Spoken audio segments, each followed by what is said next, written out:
Alright, so I did a thing for the truck because I got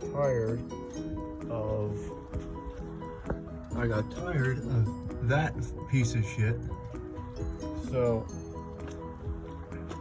I bought from CDD. Let me get it. These guys, CDD. I bought a manual conversion relay with this Wright Rogers relay. It is very, as my paper flies away, with this very nicely done wire harness. There you go, everything you need. You had to buy the battery switch, but I'm gonna block off the fuel plate too, for the fuel pump, because I ran electric a long time ago. And it leaks bad. So we're gonna put that in and see how it works, because I'm tired of fighting and replacing the standard relay. It sucks.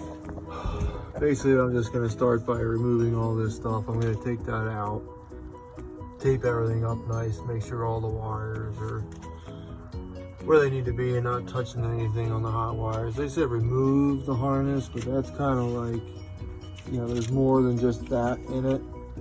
So I'm just gonna make sure they're tucked to the side nice, maybe electrical tape or hide them in there in the loom, make them disappear, clean it up nice. And then I'll lay my nice brand new, nice looking harness over my ugly old engine. Alright, so we got old module controller out of the way, but that yellow wire is very active. And it goes right over here, it's in the back there, it goes into the relay. So I didn't even take the battery off, but then again, I have no regards for my own safety. So yeah, it was very easy. They weren't real fuzzy. I tucked them in the original loom. Pretty good. So, and then that way, if for whatever reason I decide to go back and change it, I just pop them out of there and just use the original harness. I figured out.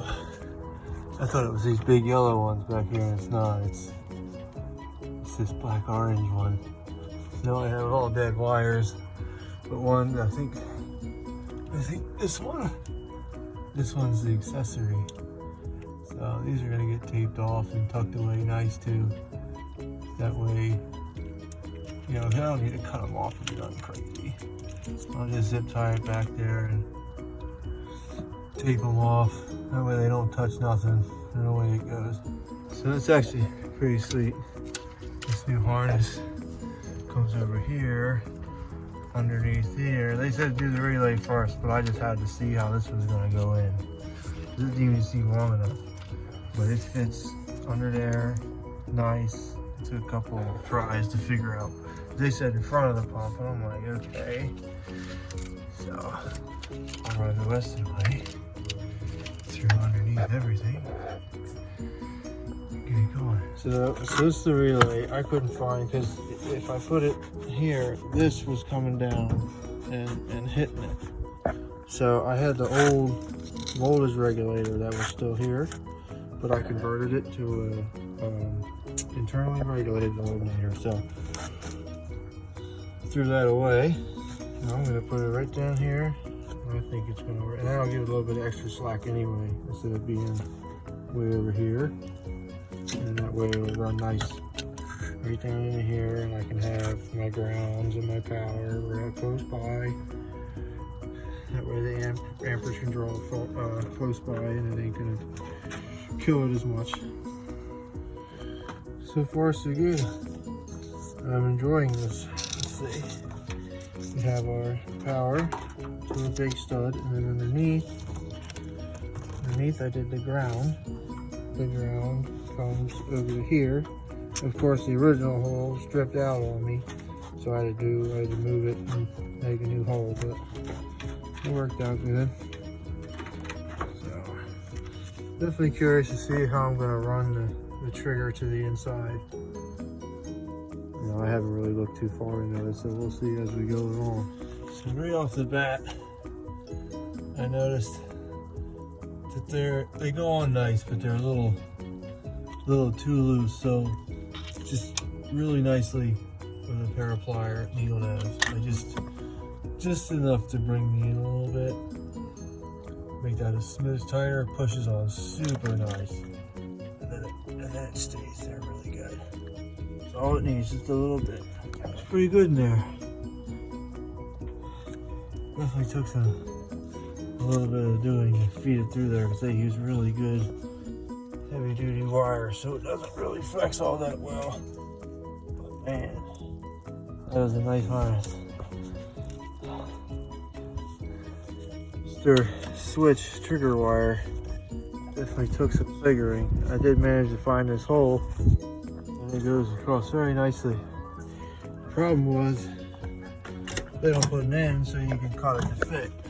So the braiding was free, and to push that through there without mangling their nice braiding, I electrical taped it at the end and then worked it through in the back with pliers. And it finally popped through and I was able to pull it down through. Now I just gotta find a nice mounting spot. Okay, so we have Mr. We'll pretend we didn't see that. We'll just see we have Mr. Double Fuse Pocket, which was really handy. I need to have some at home. But I ran it over the console into my switch harness and then shrink wrapped them and soldered them together with shrink wrap.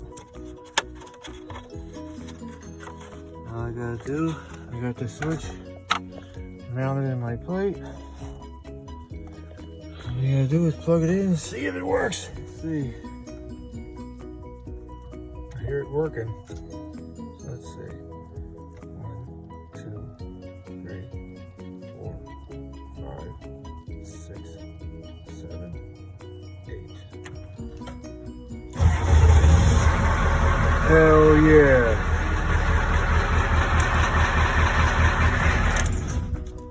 That's a win if I ever heard one. Whew.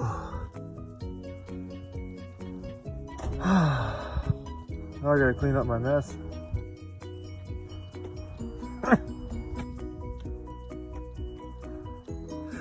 Oh no, it wasn't too bad. I think it took me like 2 hours. Definitely happy with it.